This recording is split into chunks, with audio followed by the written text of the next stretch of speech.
Welcome to Third Sky's Bootcamp series on establishing a one-stop IT shop. These pre-recorded sessions are set up as stations. My name is John Worthington, and I'm a director here at Third Sky, and I'll be your station chief for each of these bootcamp sessions. Each station provides a short and to-the-point summary of a particular topic that's relevant for customers who are looking to establish a one-stop shop for all your company's IT services. In Station 1, we'll discuss the importance of and the approaches to defining your one-stop IT shop. Here's the Station 1 agenda. Before we get too far along, I'd like to briefly discuss the service desk as part of a one-stop IT shop. Then we'll make sure we understand what an IT portal is and a few of the nuances of an IT portal as opposed to an enterprise portal. Once we're clear on the concept of an IT portal, we'll highlight the challenges of scope that establishing a one-stop IT shop can present and identify some of the basic drivers of IT portals.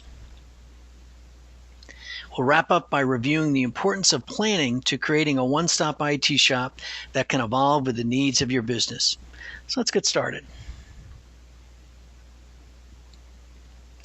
The service desk will continue to play a critical role in supporting end users. But with trends like bring your own device and the increasing use of cloud services, users want immediate gratification.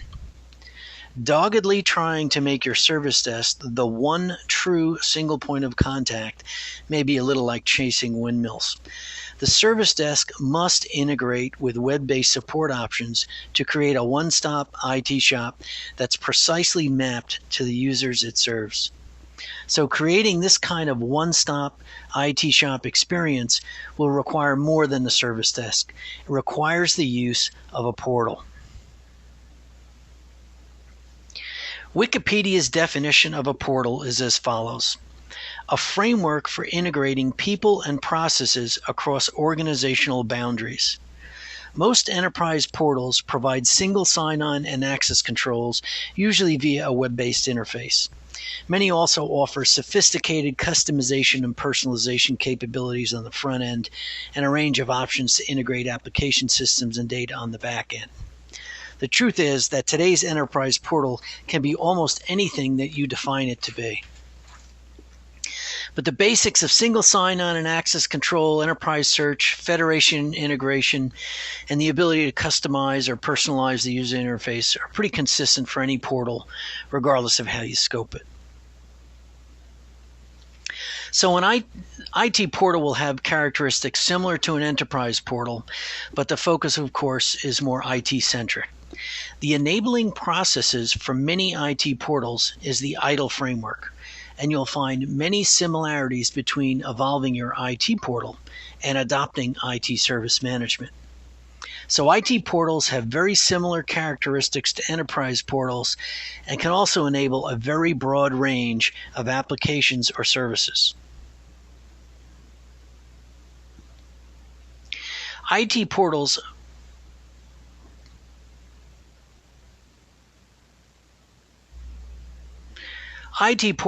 present some technical challenges as well. Front office challenges include mobilization, the diversity of consumer devices accessing the portal, and availability of alternatives in the form of cloud services. On the back end, there's usually a diverse range of applications, data sources, processes, and supplier relationships that also need to be orchestrated and integrated.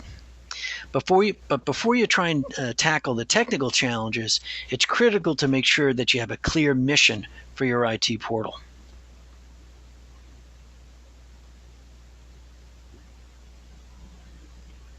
The challenges of scope don't end with the diversity of applications and services, or even with technology. Stakeholder diversity is also a huge challenge, and in fact, it might be the biggest challenge of all. There will be stakeholders at the strategic, tactical, and operational levels of the organization, and each may have very different views of what they want from the IT portal. Balancing these often conflicting demands is a key to IT portal success. In fact, setting and managing expectations may be the most important element of success for any portal. Let's take a look at some of the drivers of IT portals. From a strategic perspective, the drivers are often a need to quickly understand what services are offered and what's included with each service. And this might overlap with tactical elements such as a desire for service level dashboards. Program and project management might want similar dashboards from a project perspective. Application management might need to quickly access and track enhancements and bug requests. And of course, self-service for incident handling, entering standard service requests, and providing answers to frequently asked questions are also typical drivers of IT portals. There might even be some governance and risk drivers as well, such as a desire to track key performance indicators, risks, or maintain and view the improvement log, or in other terms, the CSI register. So, aligning your portal to stakeholders is a critical element of success, and we often focus on the usability of the portal as a way to align with stakeholders. But be careful not to ignore the back office, or you might be guilty of, as they say, putting lipstick on a pig.